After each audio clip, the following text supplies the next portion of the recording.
my name is John Ford. I'm head of the Department of Communication, and I'm also associate professor. Well, the major reason I bought an iPhone is because my Palm Trio was about 5 years old and it was cracked, and it would start doing things on its own, and I was afraid it was not going to work.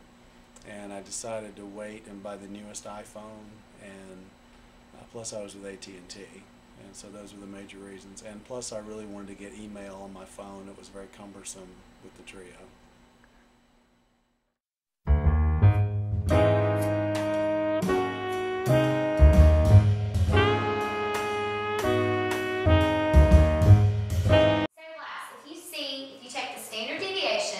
And divide it by the square root of the number times the square root.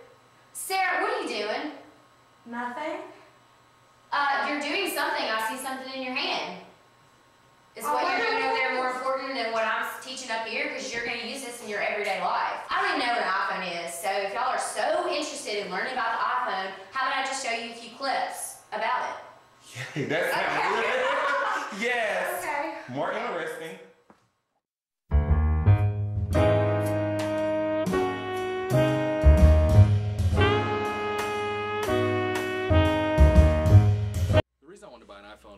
I wanted web access through my phone. I had a phone that didn't have web access, and it was sort of inconvenient. I couldn't check email and things like that, and I had heard that the iPhone was sort of the top of the line, so that's what enticed me to get it.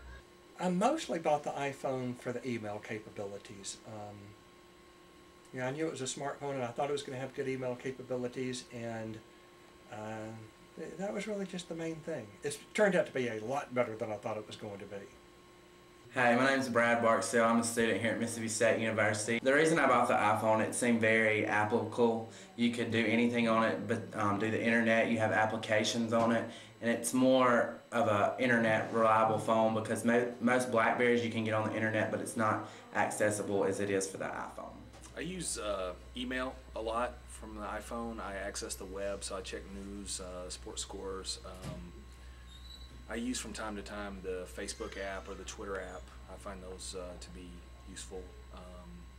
Stock quotes, things like that. I use it pretty extensively. Well, on my iPhone, I like to use the internet. That way I can use my, check my account, my MSU account and all that. And I also like to use the Facebook application. I have been able to Google stuff up whenever I'm in class if I need to. And I also have the notebook, and I write notes about what I'm going to do in the next day and things like that. Also a reminder. And the alarm clock. I definitely think the iPhone has made my life more organized. It allows me to have a calendar that I can access at any time. It also allows me to keep track of contacts like email addresses and phone numbers, and be able to check my email regularly to make sure that I'm up to date with everything that's going on. On a daily basis, I probably use the Facebook application about 37,000 times, getting on there, checking my photos and wall post. And also to make class more interesting, I use the deer hunt and also the solitary. And of course, since being a State fan, I've got the MSU Cowboy on there as well. 75,000 programs on the App Store. Many of them are not very useful. So there are certainly a lot of useless applications. But for the most part, the functions that it has are very good. My favorite aspect of the iPhone is definitely its portability and the fact that it's always right there. If I'm having a discussion with my friends and he uses a word I don't know what it means, I can look it up right now. Applications that I use on a daily basis would be Facebook for sure. I check that constantly throughout the day, even in class when I'm not supposed to be. And then there's an application that I use daily also. Maybe people may not know about it, but it's called Sheet Free, and it's just a game that I like to use and have fun. It's easy to use, and you have all the applications you ever need. Like I said, you can check the weather, you can have the internet access, you can do basically anything. You can record on it, take pictures, anything on your hands. You have everything on your hands, basically. I am a computer programmer. That's what I really enjoy doing. And as soon as I bought an iPhone and the capabilities for third-party programmers to write applications became available, I started that pretty much immediately.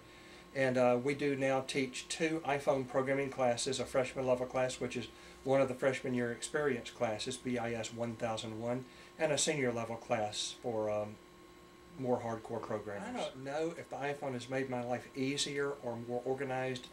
I definitely have access to information that I did not have access to before. You know, I have a web-based calendar so I know at any time I know what my appointments are. I have the email anywhere, very good web access. So I certainly have much better access to information on a remote basis than I used to have.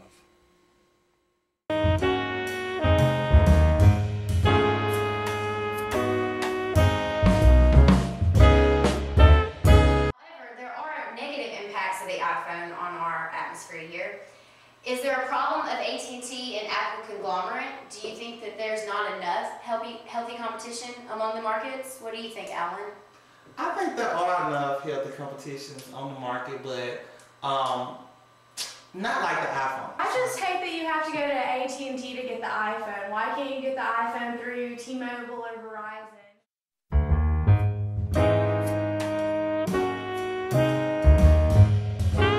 I've been very satisfied with my iPhone. It has some really great aspects. If I had to change anything, I would like to see the battery last a little bit longer.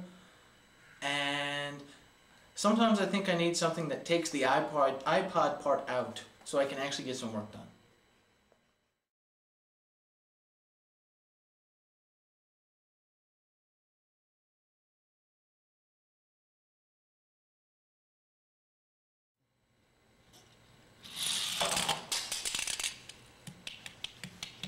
Oh no! Your tires all flat and junk! Oh, did I do that? Well, let me just get my iPhone out, call your wrecker. Oh shoot, I got no iPhone because I'm with Verizon. So, okay, bye!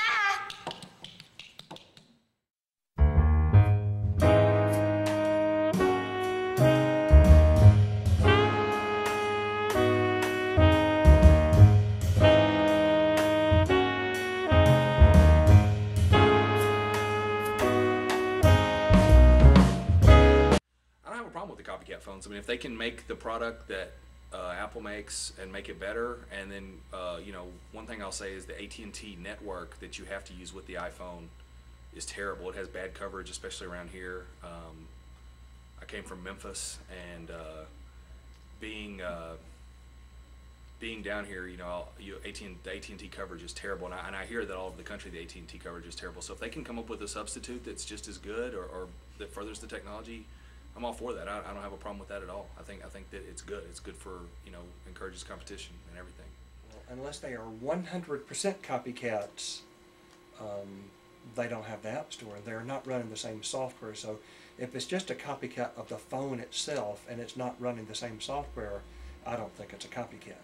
As far as the copycats, I'm really not very familiar with those. I've not checked them out because I had decided I wanted to get an iPhone, and I was holding out for the newest iPhone. And plus, we have the family plan with AT&T, and as other customers talk about, and I guess even AT&T customers, if you have a family plan, in our case with 4 phones, varying times that you can renew, it's very hard to get out of the plan. So I don't have a lot of choices out of AT&T, and since AT&T does have the iPhone, and again, I use Macintosh at work and home, it was the best choice for me.